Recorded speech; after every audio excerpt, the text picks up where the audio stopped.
वाचुने तारो नाही आणि जीवाशी सर्व खटपट सोडून लागा सद्गुरु चरणाशी.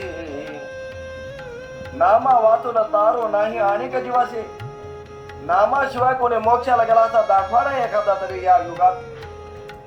अनंत ग्रंथ आहेत, अनंत ज्ञान आहे, अनंत बोध आहेत, पण केवळ ज्ञानाच्या बोधाच्या बळावर कोणी मोक्ष पदाला गेला नाही. मोक्षाला गेलेले जीव फक्त नामानं गेले. अलीकडचं नाम जपाल त्या देवतेची प्राप्ती होईल, ते पद मिळल, पुण्य संप्राप्त राहाल आणि पुन्हा वापस या. मग ही महिमा आहे कोण्या नामाची? तर ही महिमा आहे आनंद नामाची. म्हणून आनंद नामाशिवाय तारू नाही आणि जीवाशी. अवघी खटपट सोडून लागा सद्गुरु चरणाशी. प्रपंचात राहावं लागेल, प्रपंच करावं लागेल, प्रपंचात राहून परमार्थ करावा लागेल. त्याने प्रपंचात राहून परमार्थ साध्य केला त्याला ज्या नामाचा महिमा करतो इतरांना कळत नाही. म्हणून नामाशिवाय श्रेष्ठ वस्तू या जगात दुसरी कोणतीच नाही. सद्गुरुनाथ भव भय व्यथा चुकविला 84. चुकविण्यासाठी शरण जावे ज्ञान गुरुपाशी. ज्ञान कोणाजवळ आहे? ज्ञान गुरुजवळ आहे. ज्ञानाचे दोन प्रकार, अवर आणि पर. जो पर ज्ञानाला जवळ करेल, प्राप्त करेल, आचरणात आणेल, त्या मार्गावरून चालेल, तो खरा आनंद दत्तप्रभूचा भक्त. ज्ञानीचं जगात भरपूर आहेत हो. आज बोलाचीच कडीन बोला चाल म्हणा. आमच्या एवढं ज्ञान कोणालाच नाही, आमच्या एवढं कोणाला कळतच नाही. त्याला ज्ञानी म्हणता येत नाही. 2-4 ओव्या पाठ करून अर्थ सांगणं म्हणजे ज्ञानी होत नाही. ज्ञानी असावा लागतो ज्याचं आचरण ज्ञानाप्रमाणे असेल त्याला ज्ञानी म्हणावं. आणि असा ज्ञानी अवर ज्ञान आणि परज्ञान जाणत असेल, परज्ञानाचा पायीक असेल, परज्ञानाच्या मार्गावरून चालत असेल तर तो खरा ज्ञानी. असा हा परज्ञानी भक्त दत्तप्रभूला आवडतो. सद्गुरुनाथा भवभय व्यथा. अशा भक्ताची भवभय व्यथा या भवसागरातून पार करण्याचं काम सद्गुरुनाथ करतात. चालतील सद्गुरुनाथ तया पंथे मी जाईल, उमटतील पाऊले त्या धुळीत मी लोळेन. चालतील सद्गुरुनाथ. सद्गुरूच्या पावलाखालची धूळ सुद्धा जीवाचा उद्धार करते. माय बापो, उदी आहे उदी, उदी अंगाराचा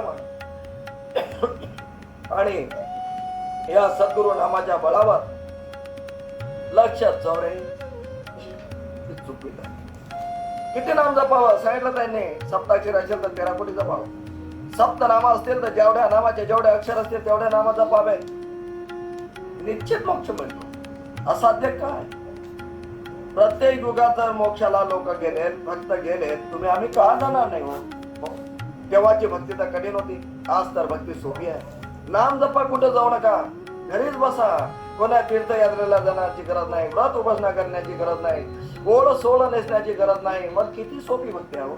सर्वात सोपा मार्ग या जगातला जर कोणता असेल तर आनंद संप्रदाय. एवढा सोपा मार्ग जगात दुसरा कोणी नाही. आणि या भवसागरातून पार करणारा आनंद दत्तप्रभूचं नाम, 184चा फेरा चुकणारा आनंद दत्तप्रभूचं नाम. आणि हा चुकवायचा असेल तर शरण जावे ज्ञानगुरुपाशी. ज्ञानगुरु कोण? ज्ञानगुरु म्हणजे दत्तप्रभू. ज्ञानगडीचे लक्षणीचे दत्तप्रभू, ज्ञानगडीचे आनंद प्रभू, शुद्ध लक्षणगडीचे दत्तप्रभू, ते ज्ञानगुरु. आणि त्यांच्याजवळ ज्ञान आहे जीवाला कर्मसृष्टीतून मुक्त करण्याचं. का? त्यांनी सांगितलं का आलो आपण कर्मसृष्टीत? विद्या विद्या मायला नयन कटाक्ष टाकला म्हणून कर्मसृष्टी द्यावं लागलं. इथे येऊन काय करायचं? आनंद दत्तप्रभूचं नामस्मरण करायचं, लागलेले मळ शालन करायचे, निर्मळ बनायचं, शुद्ध बनायचं, कांचन बनायचं, पुन्हा निज धामाला जायचं. तेवढ्यासाठी आपण कर्मसूचित आलो. जे करायचं ते करत नाही, जे करू नये ते करतो. राहिलं नामस्मरण, राहिलं कांचन व्हायचं. आम्ही तर मळीन होत चाललो. संसार, प्रपंच, घर दार, हवेली, माडी, कन्यादारा पुत्र. अरे यासाठी आलास काय कर्मसूची? विसरला. ज्ञान गुरु तो सत्य गुरु अवतार भगवंत, जो योगामध्ये क्रीडा करीतो अत्रेचा सूत. ज्ञान गुरु तो सत्य गुरु अवतार भगवंत. भगवंत या जगात एकच, ज्ञान गुरु या जगात एकच, शुद्ध लक्षणेचा राजा एकच, तो म्हणजे फक्त आणि फक्त आनंदकंद दत्त प्रभूच आहे. आणि तो अवतार, तो भगवंत आला पण नाही गेला, विश्वाचा बाबा, अक्षय अवतार. जन्म नाही, मरण नाही, समाधी नाही, माझ्या निरालंब सृष्टीचा राजा, चिन्मय सृष्टी, रात्र नाही, दिवस नाही, अंधार नाही, प्रकाश नाही, चिन्मय चिन्मय चिन्मय. आणि या सृष्टीचा राजा तो खरा ज्ञानगुरु होय, तोच खरा अवतार होय, तोच खरा सत्य गुरु होय. आणि हा सत्य गुरु काय करतो? जो युगामध्ये क्रीडा करतो अत्रीचा सूत, जो कृता युगामध्ये अगोचर रूपात होता, त्रेता युगामध्ये अनुसा आईच्या कडतडी प्रकट झाला, तेव्हापासून सुरुवातीपासून तर अंतापर्यंत आधी अनादी सिद्ध दत्त प्रभूची क्रीडा अत्रीचा सूत चारही युगामध्ये, चारही सृष्टीमध्ये क्रीडा करतोय. का? कोणती क्रीडा? आवरच्या अवतारासारखी नाही. दत्त प्रभूची क्रीडा कोणती? तर या जीवाला मी या कर्मसृष्टीतून सोडवून नेईल, तरच निराला मला परत जाईल. ही क्रीडा, याला म्हणावी क्रीडा. का? जीव आनंदाचा अंश, जीव आनंदाचा अंश आहे आणि दत्त प्रभू सुद्धा आनंदाचा कंद आहे. दोघांची निर्मिती आनंदापासून आहे, म्हणून जीवाला सोडवण्याचा विडा दत्त प्रभूने उचलला. कळलं पाहिजे, तरच या जीवाचं सार्थक आहे. दुसरा मायबाप नाही. ताईने सांगितलं, खऱ्या मायला बापाला मायबाप म्हणत नाहीत, बाप राहिला दुसरा, मावशीला माय म्हणतात. सुंदर बोध केला ताईंनी आणि सत्य परिस्थिती आहे. देवी देवता हे मायबाप नाहीत, अलीकडचे देव हे मायबाप नाहीत. आनंद जनक आनंद जननी ते आहेत आपले मायबाप. अरे किती जन्म घेतले चार युगात, किती जन्म घेतले चौखानी फिरता फिरता, किती मायबाप भेटले, किती लेकरं बाकरं भेटले, किती नवरे झाले, किती बायका झाल्या, काय गणित आहे का याचा? यात तरी आम्ही अजून याच्यातच आज कळून राहिलो. संकल्प करे विकल्प धरे भाऊ सागर में डुबडुब मरायगा, भाऊ सागर का आटाडो कोणता उतारेगा. उतार उतारणारा ओळखला पाहिजे, तर या जीवाचं सार्थक आहे. नाहीतर काय? येताना घेऊन आलास का, जाताना घेऊन जाशील का. नको अभिमान धरो भल्या माणसा, नको अभिमान धरो भल्या माणसा. ओळखावा देव कोणाला म्हणावं हे ओळखावं, मी कोण हे ओळखावं, मी येथे का आलो हे ओळखावं, तरच आपल्या जीवाचं सार्थक आपल्याला करता येईल. नाही तर खालीचा हेला पाणी वायता वायता मेला. अरे तू जन्माला कशाला आला बाबा, कशाला माता शिनवली रे? नाही, धन्य स्वामीने अवतार घेतला सह्याद्री पर्वते, अहो सह्याद्री पर्वते. पुरुषानंद म्हणे पहा आहे मोक्षाची प्राप्ती, पुरुषानंद म्हणे आहे पहा मोक्षाची प्राप्ती. धन्य स्वामीने अवतार घेतला सह्याद्री पर्वत.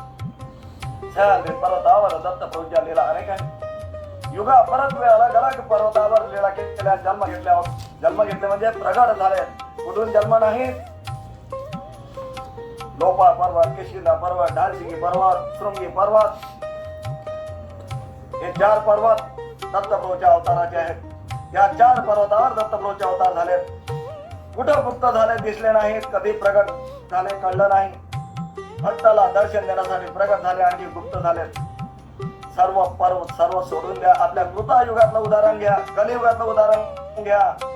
बसवनाला भेट झाली 3000 वर्ष झाले. अराळकाला भेट दिली. अराळकाचा कुठला? अमरावती जिल्हा त्यातला अजलपूरचा काही जास्त दिवस झाले नाहीत. शाह दत्तप्रभू आजही कार्यरत आहेत. विश्वास असू द्या. आमचा तर विश्वास राहत मेला पाणी बचायला नाही. कसा विश्वास बसेल आमचा? खरंच दत्तप्रभू आहेत का? दत्तप्रभूच्या नामाने मोक्ष मिळतो का? खरंच नामामध्ये ताकद असते का? कोणा मोक्ष पाळला का? अरे आनंद संप्रदाय बनला राजा. तुझे प्रश्न अनंत अनंत प्रश्न तू करून राहिला. आणि तुला ज्या मायनं जन्म केला त्या मायनं सांडला बाप म्हणून त्या बापावर विश्वास ठेवतो. अरे या बापानं तुला 4 युगाच्या आधी जन्माला घातलं, त्याच्यावर का विश्वास नाही तुझा? विचार करण्यासारखी गोष्ट आहे. मनन आणि चिंतन करा. आनंदाशिवाय मायबाप दुसरा नाही.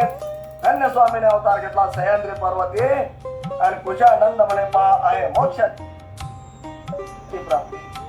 कुशानंदाचं पद आहे. साधं सुद्धा पद नाही घेतलं त्यांनी. सुंदर असं पद घेतलं आजच्या सत्संगासाठी. आणि कुशानंद महाराज म्हणतात, ज्याला या सद्गुरूची प्राप्ती होईल, जो 4 युगामध्ये अखंड अवतार आहे, ज्याच्या क्रीडा अनंत आहेत, जो या 4 सृष्टीत ठाण मांडून बसलाय, जो जीवाला सोडून नेण्यासाठी आलाय, ज्याच्या नामाने जीवाचा उद्धार होतो, ज्याच्या नामाने जीवाला जीवन मुक्ती मिळते आणि ज्याच्या नामाने जीवाला कायमचा मोक्ष मिळतो, तो माझा बाप. त्याची जर भक्ती केली तर कुशानंद महाराज आहे म्हणतात मोक्षाची प्राप्ती. मिळेलच मोक्ष. का मिळणार नाही? तो मोक्षाचा व्यवसाय आहे. मोक्ष मिळेलच. मोक्ष मागावा लागत नाही. मोक्ष मिळाल्याशिवाय राहत नाही.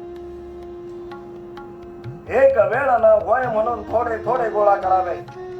एक वेळ न होय म्हणून अनंत जन्माचे गोळा करावे. होणे एक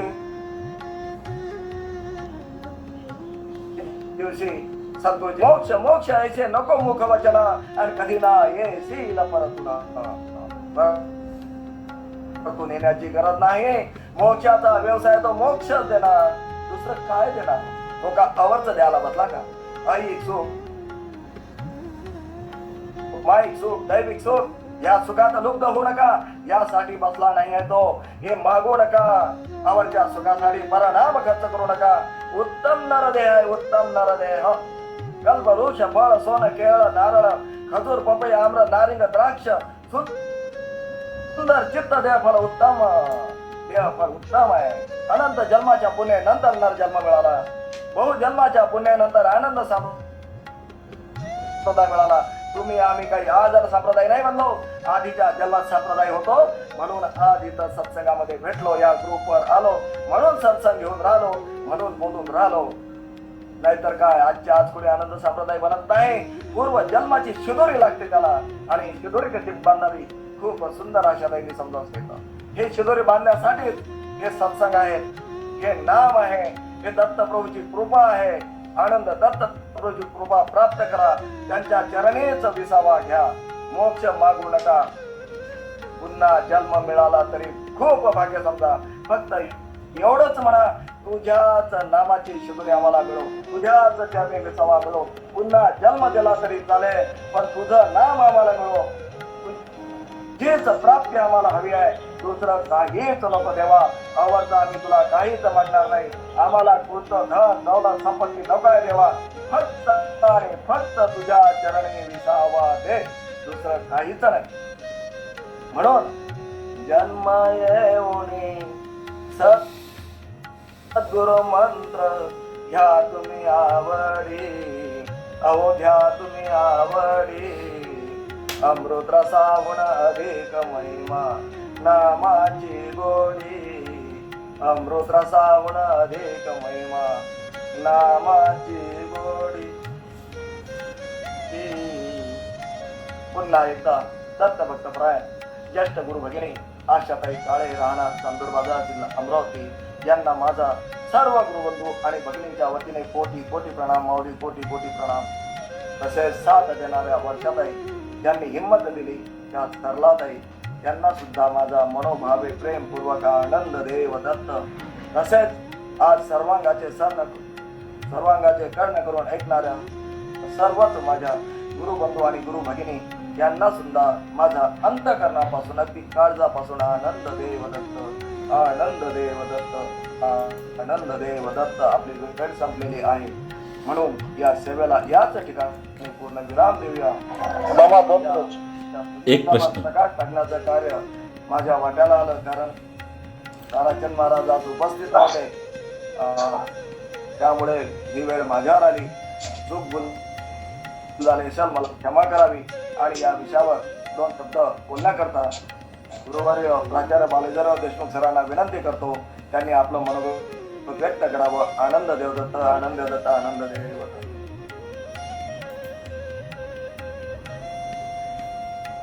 बोला सर. देशमुख सर म्यूट आहे तुम्ही.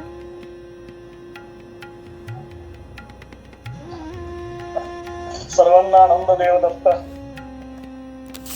आनंद देवदत्त. तर जो सत्संग झाला